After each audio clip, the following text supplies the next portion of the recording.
What you've all been waiting for, Stuart Dolby and Energy Matters. Oh dear, you put me into it, haven't you? Right, well, there are some very interesting things to tell you. First, I will talk about the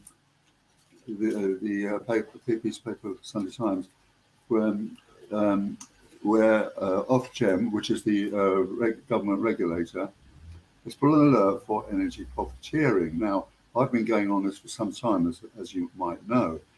For example, I'll ask earlier in the day, as they say, I looked at British Gas, and from 2022, from January 1, 22 to June 30, that was the 6-month period, British Gas made a gross profit of £1.3 billion. And what did they do with the money? They gave the chief executive a £2 million salary. They gave all the shareholders a doubling of their shareholding, and to Centrica, they gave a lot of money because Centrica was, which was the father company of British Gas. They were doing all kind of storage projects, and what went back to the customer? Absolutely, I won't spell it. I won't say it, but I'll give you a hint.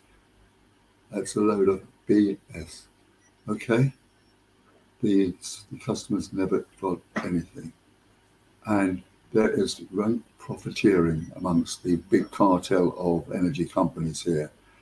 And in case you remember who they are, they're British Gas, which is a British company. There's EDF, which is a French company. A lot of money goes over to France, therefore. E.ON is a German one. Again, money going out to Germany. Empower is also German, and Scottish Power, as it was dominated by some Spanish interests. So there is great profiteering going on and people making a lot of money. Now, because the price of gas has gone down markedly, as opposed to when the Ukraine and Putin's was pushing the gas price up, the price goes down, and then the energy cap is manipulated to actually bring down the energy, or bring down the energy cap level. They are absolutely making absolute profit. They will be making absolute profits. And on 27th of this month, July, it seems that even though Jonathan Brearley, the head of Ofgem, said we will make sure that there is not excessive profiteering. Well, in fact, I think you'll find on July 27th, British Gas will make a huge profit. Absolute huge profit. Right. That is one thing we have to worry about. And also in the energy sector, there is some extremely good news that Rolls-Royce, in conjunction with Tata, is going ahead with the plan for a huge battery farm in Somerset it covers about 400 acres. But there is some competition between the Spanish group who would like to have the battery farm. Now, I must explain to you how important batteries are. Well, let's say in your house you use your electricity and so forth and so on.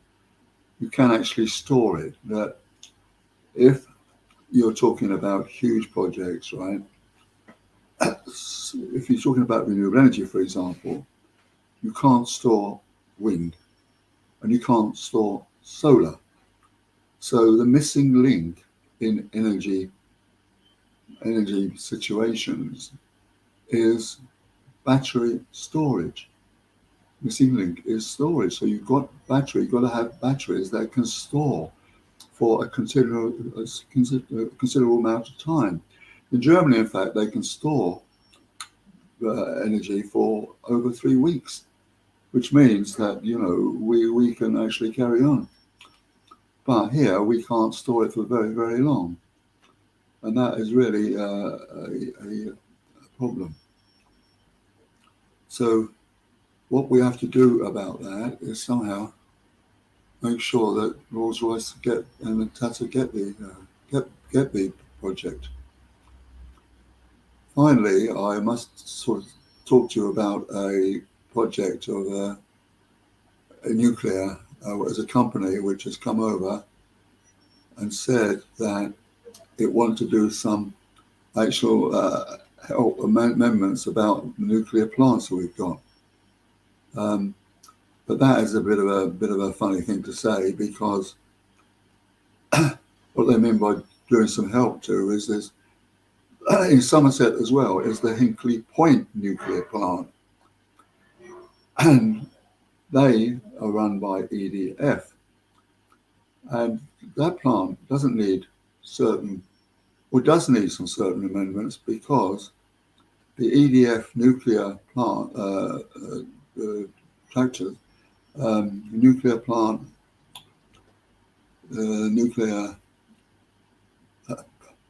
nuclear reactors are proved to be faulty. Not only are they long overdue, there are problems with them. There's one in Flamanville in France, and there's one in Finland.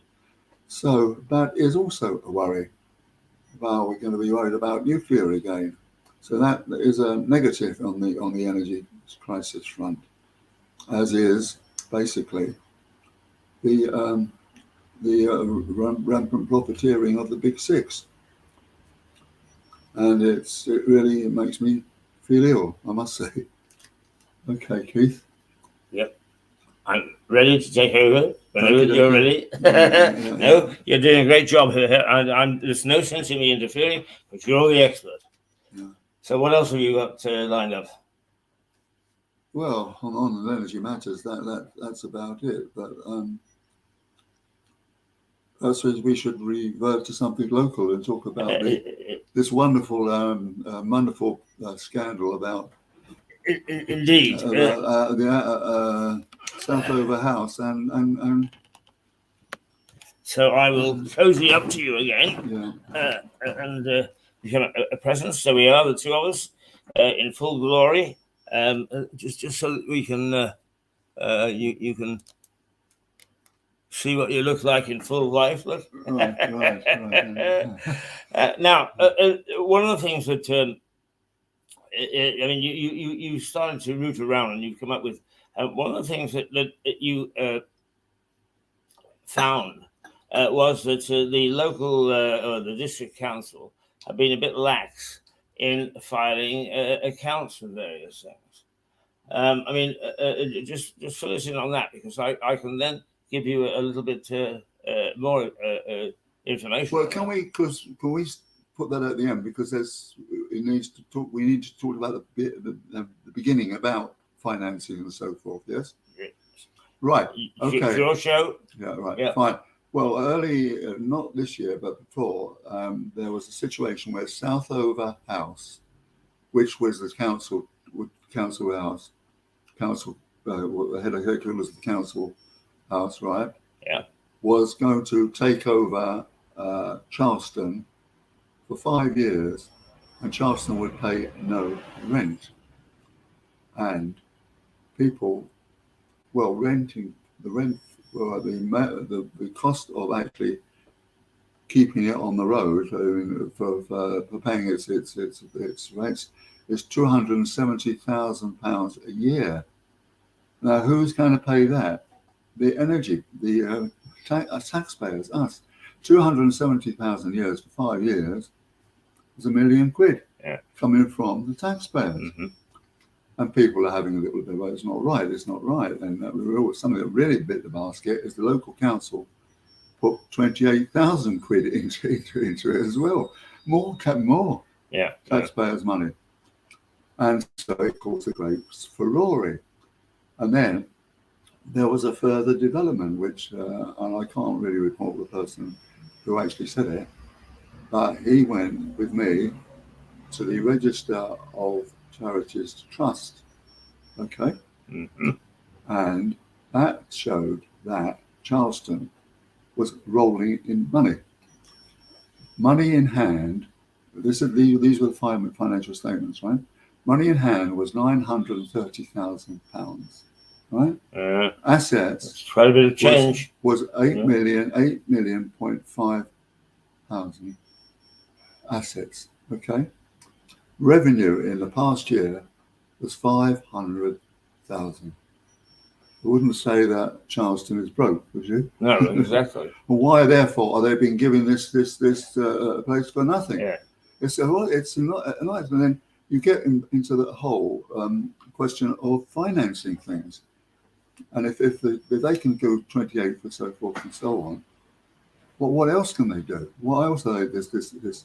Well, I have to preface my remark now saying that I don't believe that the current Green-led council is actually very good at financial management, and they actually not just Charleston was involved in this kind of thing. All the houses on the high street which are empty, they won't have to pay. They don't pay tax, so we've got to find that as well. Yeah. So I mean, the council seems to be getting us to want to finance everything. Yeah, and then what comes to what you said, but it doesn't seem that you look at the council accounts, they don't seem to have any money, do they, Keith? I mean, they raised the council tax again this year. We're Lewis District is something like the third or fourth most expensive council tax in the country. I mean, how the hell does that happen? Well, perhaps they need some money. Well, they obviously do, but it really gets back to the root of things, where what you and I are trying hard to do is to get the councils to be transparent. Is to tell people what the hell's going on, and they're not. Well, it's just a bit of a digression here now. That not many people know this, but I mean, as Michael Caine would say, that 40% of council tax goes to the pensions of people who have worked for the council, right? And then that leads to something which we will talk about further. So at the moment, when we looked at what statements there were no figures. Because apparently that wonderful man, the former mayor, Jacqueline, he found out one thing: the accounts hadn't been audited. I think that was 2019, wasn't it? Yes. Yeah. Well, it's there is a history of this council not getting its accounts in on time, and the late Stephen Catlin, who was, amongst other things that he was very good at, but was also quite good as an investigative journalist. Now, yes, he did. He had access to things that you and I would have to fight for. Yeah, try to pension out. But I mean, 2 years ago, the Charities Commission has to have accounts for each charity under its control. And the Lewis District Council had set up a charity to look after the Stanley Turner ground, and another one somewhere in the western part of the district. And also there was something else, wasn't there?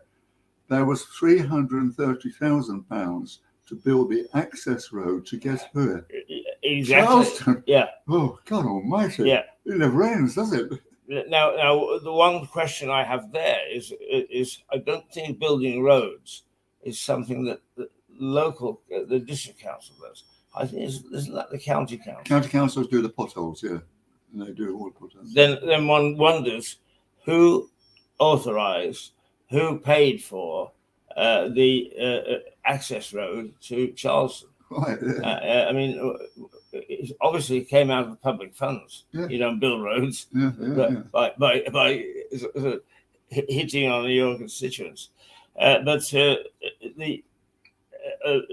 and Kathleen discovered that the accounts, simply the audited accounts, had not been filed with the Charities Commission, and that all sorts of excuses were then made as to why they didn't, including they put the blame on the auditor. Right. Oh, yeah. Now another thing about Steve Catlin, he said that when the Southover House was moving to Eastbourne, some people had to be left in Southover House because of the pension fund. Okay. And so it stayed on and stayed on and it stayed on. And then eventually it went over to Eastbourne to manage the thing account. Right? And apparently the Eastbourne County Council, or whatever it is, found the most expensive financial advisor on the globe. Talk about nonsense. You're absolutely right. I mean, the fact of the matter is that there was a chief executive officer of the district council when they were actually down on School Hill in Schoolhouse, named John Crawford, and he ran a very, very tight ship. Well, on School Hill? Well, from School Hill. That's when they had that nice building. Yeah. You know, the one that now sells Christmas cards. Yeah. And he ran a very, very good district council administratively. And then he retired, and we got a new guy. And his background, see, this is one of the things that is a worry about district councils, is they look after themselves, right? Expensive. Yeah. So nobody came from outside. The present chief executive came from inside. Do you know what his expertise was? Computers. Yeah. God save us all. Yeah. So there are worries about this sort of thing, and is the other thing that came to light is obviously the politicians are held responsible ultimately for what happens. Yeah. So they need to know what the hell's going on. Yeah. Now, one of the things that they have for the checks and the balances is a so-called scrutiny committee. That's right. Yes. Yeah. And the scrutiny committee meets and it asks the scrutiny seems to well, it's turning into that. But it asks the chief executive and some of his officers to actually appear before them and explain what's going on in various things. The scrutiny committee has barely met. And when it did, apparently some key issues are simply left off the agenda. Why? Because the chief executive decides what goes on the agenda. Now, that's a very, very loose sort of way of trying to keep a monitor what's going on. And it's obvious that an awful lot is going on that shouldn't be going on. And it makes me wonder. I mean, he's very articulate, the gentleman we had on about let's call it the Phoenix Works project. Is how realistic is that? Yeah, well, there's pie in the sky, I reckon. But well, you see, I'm beginning to think every time I hear or ask somebody who apparently is in the know, I get a different story. And I mean, you have said, and you pointed out, look, affordable housing in Lewis may not be affordable elsewhere. Well, yes, exactly. The word is affordable for who? Yeah, exactly. Yeah. Is it right? Are they sort of second? Well, again, are they second homes for what they call the DFLs? Yeah. I mean, I'm personally a DFL myself. You know, because when I after Vietnam, I had some money and I bought a house here, and I owed DFL, and the person said to me, kept saying, "You're a DFL, you're a DFL," a friend I knew, and he said, I said, "Well, look, if you don't like me being a DFL, what shall I be? Shall I be a filth?" He said, "What's that?" I said, "Found in London, try Hastings." Now, is this issue of having audited accounts, I think it's far more serious, Stuart, than we've suggested. Is if you don't have audited accounts, how do you know where the hell the money has gone? Absolutely. And apart from which, it is a legal requirement. Where is the money? Yeah. And where is it going? Yeah. So I think that one of the things we must press, two things I think we must press immediately with the local council is, one, that the scrutiny committee not only meets, but that we get some explanation as to how it works. Yeah. Because I do wonder whether these green people know how to add up, let alone anything else. I mean, I don't know. Well, quite. But the fact is that they are their own worst enemies, because people like you and I who are dealing with the activities of the council on a day-to-day basis, is we need a certain amount of assurance that everything in the what's the word? Council chambers. Yeah, well, everything is lovely anyway. No. And everything in the garden is rosy. Right, that's yeah. And we're not getting that. And what's happening is that when things are going wrong, they know, but they're not letting on. They're not telling us, and they're not allowing themselves to be put under scrutiny on the outside. Well, they're answerable to us. They have to tell us what was going on. Yeah, but it's legally, but between the legal and the practical, you and I have just tried to started now to try and get people on this television station. We've had some success. We've had 3 people now. 3 people out of something like 50 or 60 who are involved to come to explain what's going on. Various things. Well, no, we've had more than that. No. Well, not too many people. Not since the election. No, well, we had James McCleary, we had Kate Wood. Yeah. We've had Andrew Simpson. He's only a consultant. Yeah. Yeah. Let's else this think. Yeah. Well, I mean, they are answerable. Let's think. Yeah. Well, we haven't had many councillors. No. Yeah. But there is a tendency for them not to want to come on and explain what's going on. Well, and you can always twist their arms. Well, I mean, that's what we are slowly doing now. We have to. But how many times? I mean, you work fastidiously.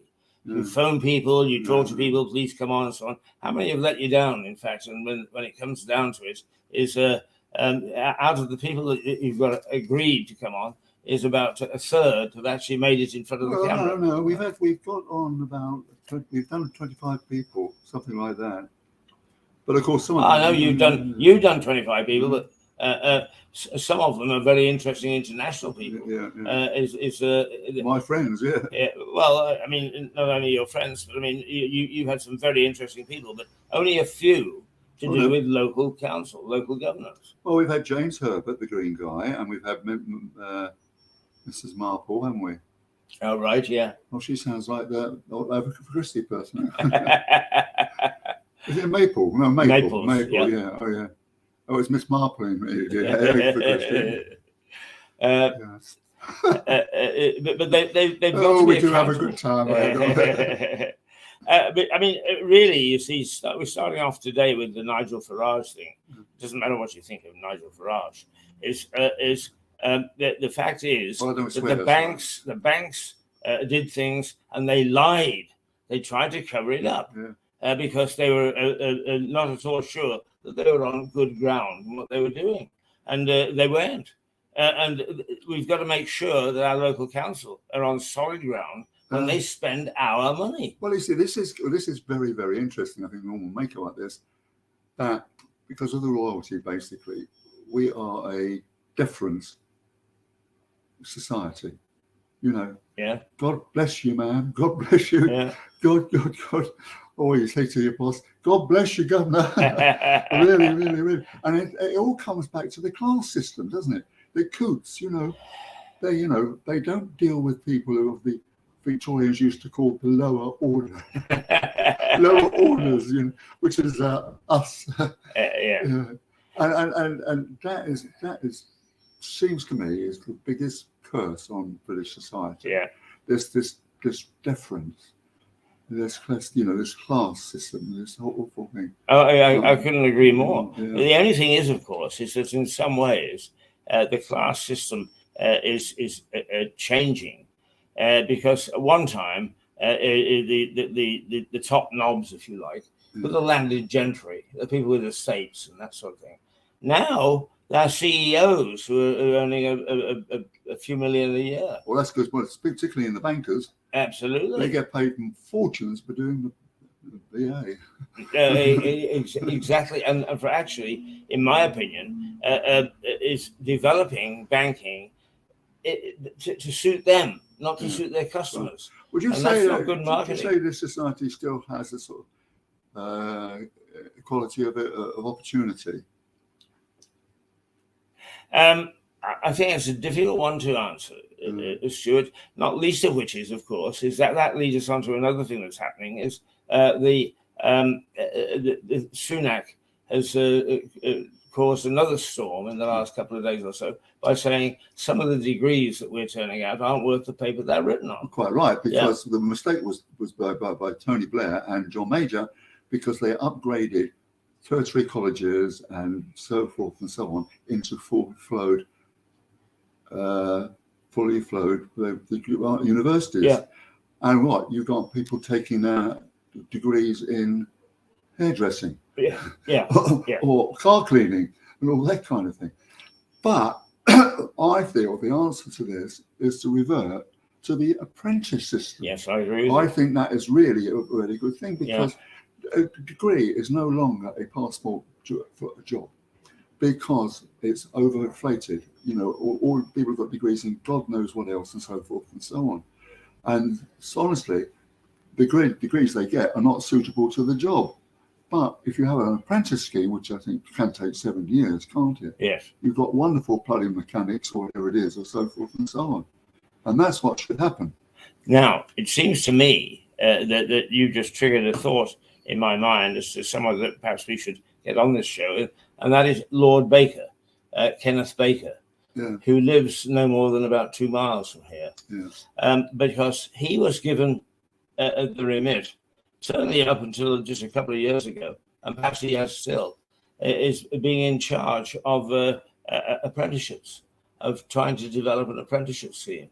And it would be interesting to see how he's getting on. When was he given this remit? He was given it well before lockdown. Oh, right. Yeah. The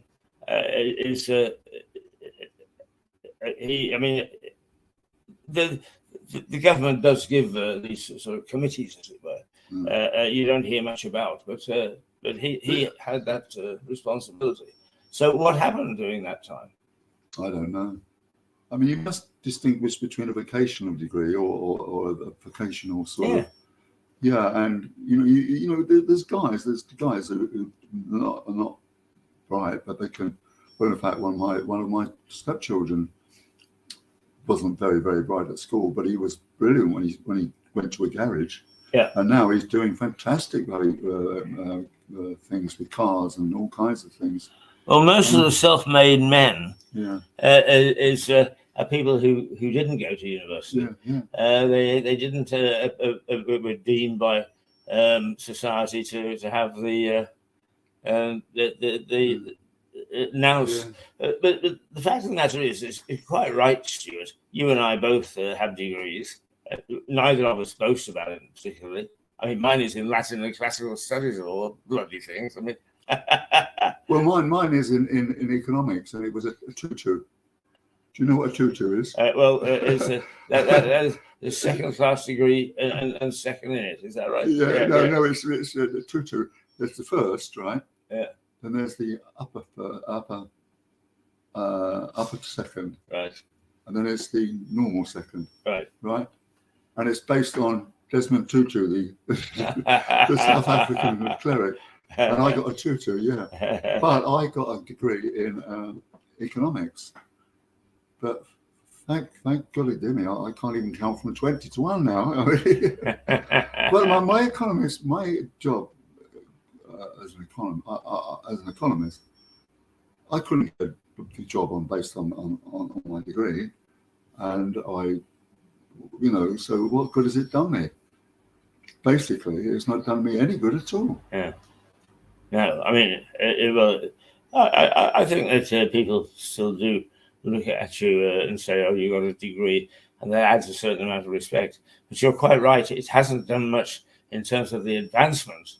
Well, you can't put it after your name when you're having a go at this. You see, having a go getting a job, Yes. Stuart Dorby, BA, bloody idiot. The brackets ons.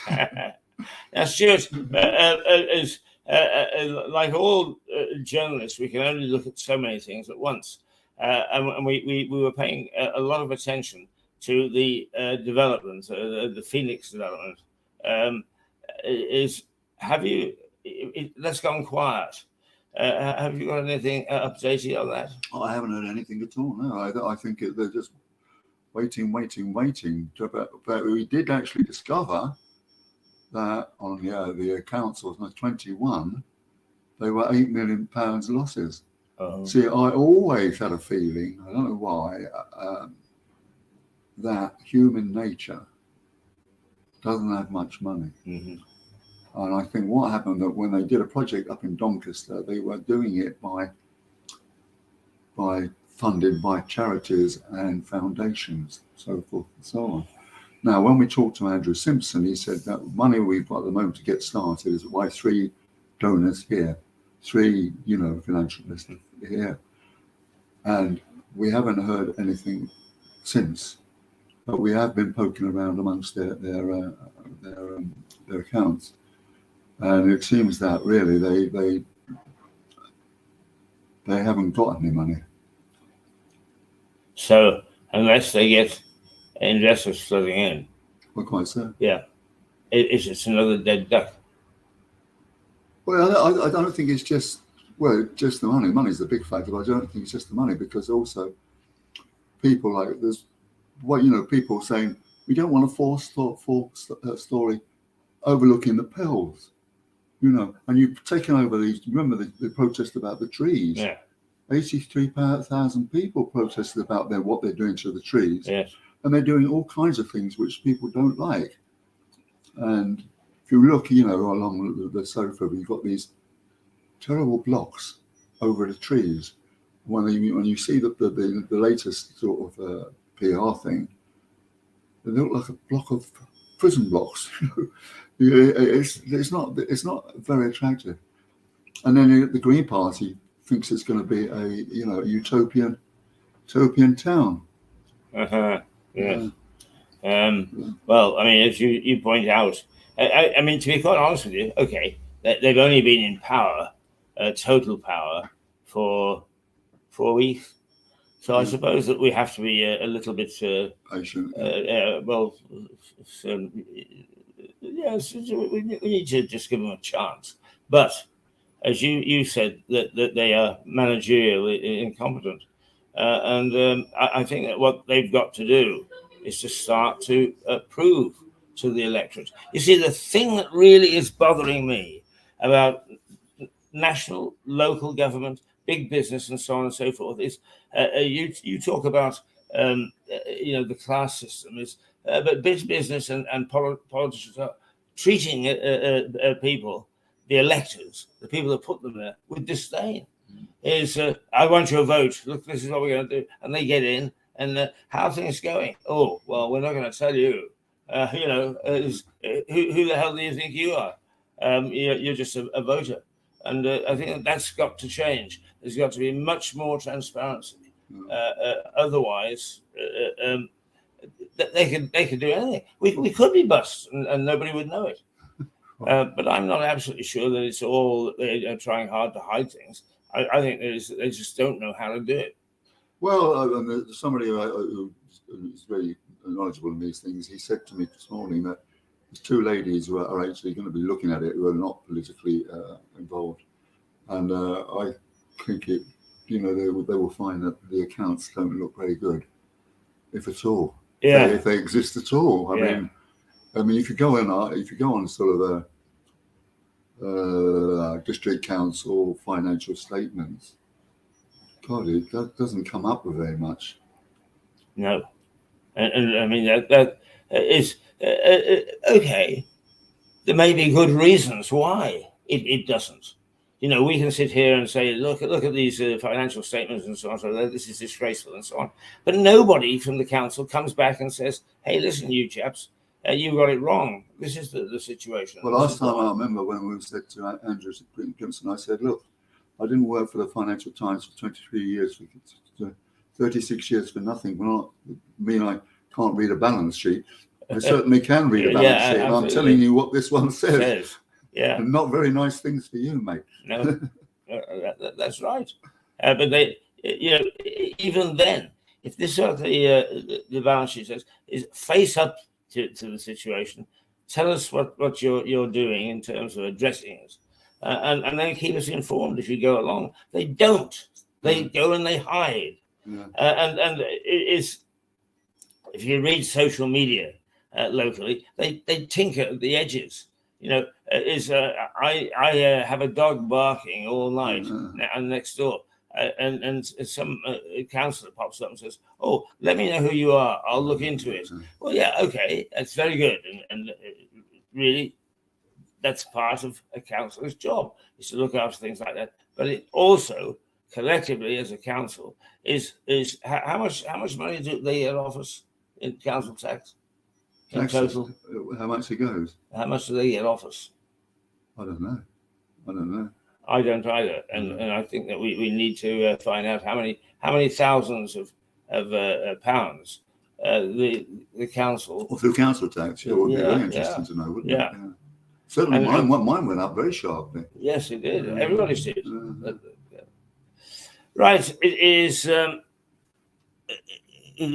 10:07. We're expecting John Henty in half an hour. So shall we say toodle pip and take a break, and then we'll welcome John Henty back. All right. Anything more, Stuart? No, I think there was something I'm thinking about. I can't remember what it is now. No, I think this Charleston thing is sort of a worry, if you like to put it that way. If these, the Green-led council cannot manage the finances, the town will go to hell. Now, I heard a couple of people who were against them talking about something about playgrounds in Lamport, playgrounds here, and other things about parking. And it seems to me that they're fiddly squiddling with the rather not important attitudes and not really talking about the actual facts about where's the money coming from. Yeah. Can you please tell us? Can we see some financial statements to tell us that you are actually in the black, not in the red? Well, presumably Charlton, even if they are a favourite son, is made a pitch to the town council to say this is what we're going to do, and they must have presented some graphics and so on and so forth. Why can't those graphics be made available? I mean, we're pictorial. We can show graphics. Yeah. We can show any photographs. Yeah. Somebody should actually come up. Now, in fairness, we have not asked Charleston yet. Yeah. But we also make the point is people know that we're here, and they know that they can use us, and that we are very happy to have them in to be interviewed. But they have got to do part of the running because we're so small. We can't chase everybody. So here it is, our standard invitation to people. If you want to come onto Mirador Television and explain what your business does, any controversies around it, any anticipated well, we have results. Done that. We've done that, haven't we? I asked one of the shop shopkeepers in the road, Yes, up the top of the road, and he yeah. came on and he was very lucid. And Yes, he was. yeah. Yeah, but you know what? I mean, your newspaper in your day, My alma mater. your alma mater. I mean, the great Fleet Street newspapers used to say, our basic principle is we tell them, we remind them that we've told them, and then we remind them that we've reminded them, because people don't remember. And so I think it's incumbent upon us to keep on talking about these things and keep on and watching them very carefully as they evolve.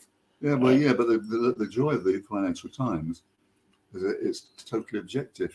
It's the only. It's not like the Murdoch papers, which is in my estimation awful, terrible.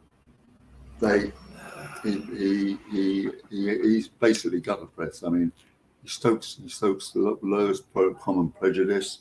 He titillates. He actually makes people frightened and so forth and so on. Yeah. In fact, my children said to me once, "Mum, Dad, what is your major achievement?" And I said, "Well, after you, I've worked for the Financial Times for 36 years, and I was their war correspondent. I've also written for the Observer, for the Gardener, the Spectator, the Economist, and I was the Belfast correspondent for Boston Globe in America. I'm also a published novelist and travel writer, and now I'm a publisher on the internet. My major achievement, I never worked for Rupert Murdoch." Well,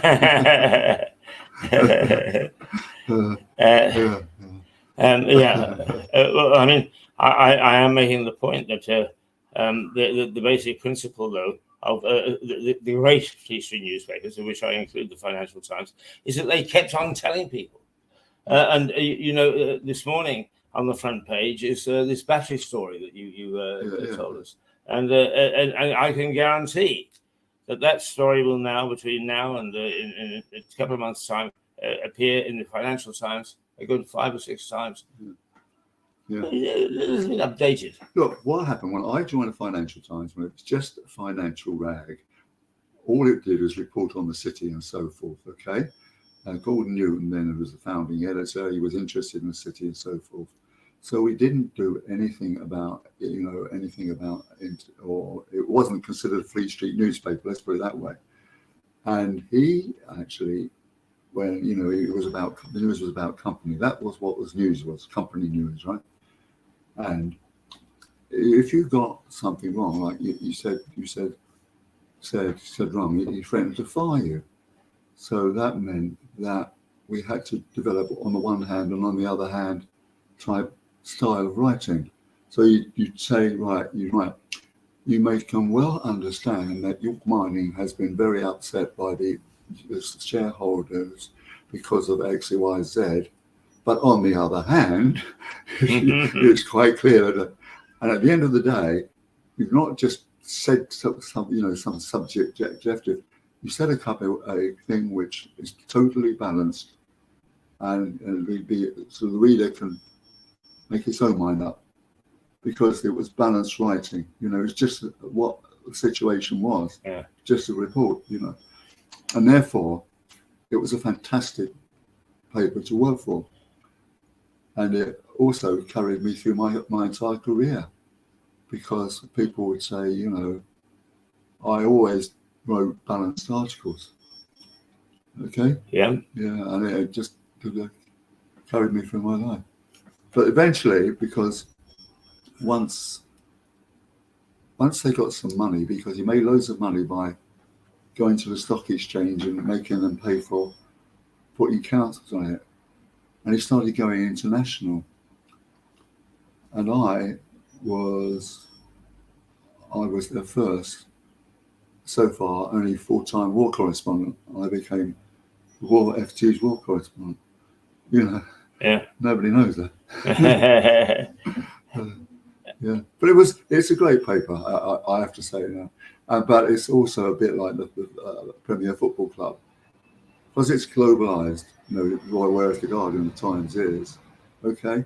Mm-hmm. It makes lots of money, and having lots of money means it can hire the best people. Yeah, and that's why I thought it is a great balanced paper now.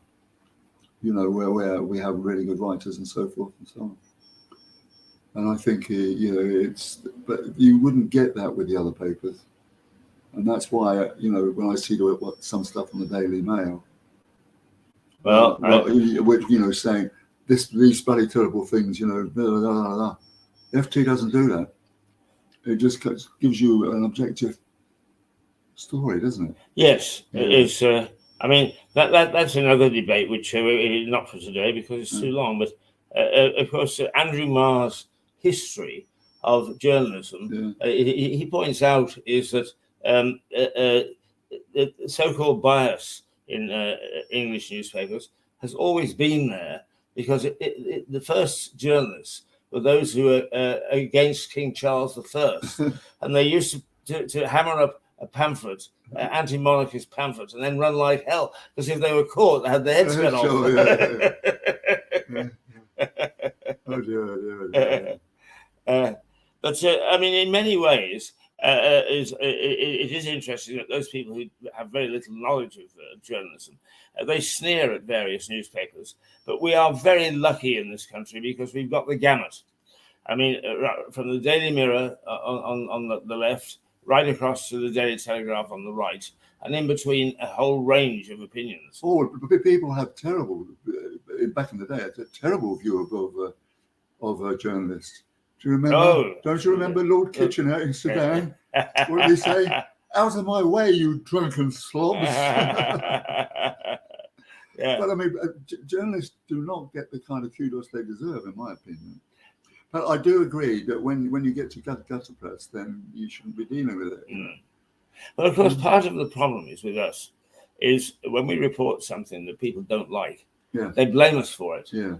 They don't say, "Oh, they're just reporting what's going on." They blame us. They think that's our view, and then they get all excited about things. And before you know it, we are not the first favourite people. But still, there we are. We chose our lot.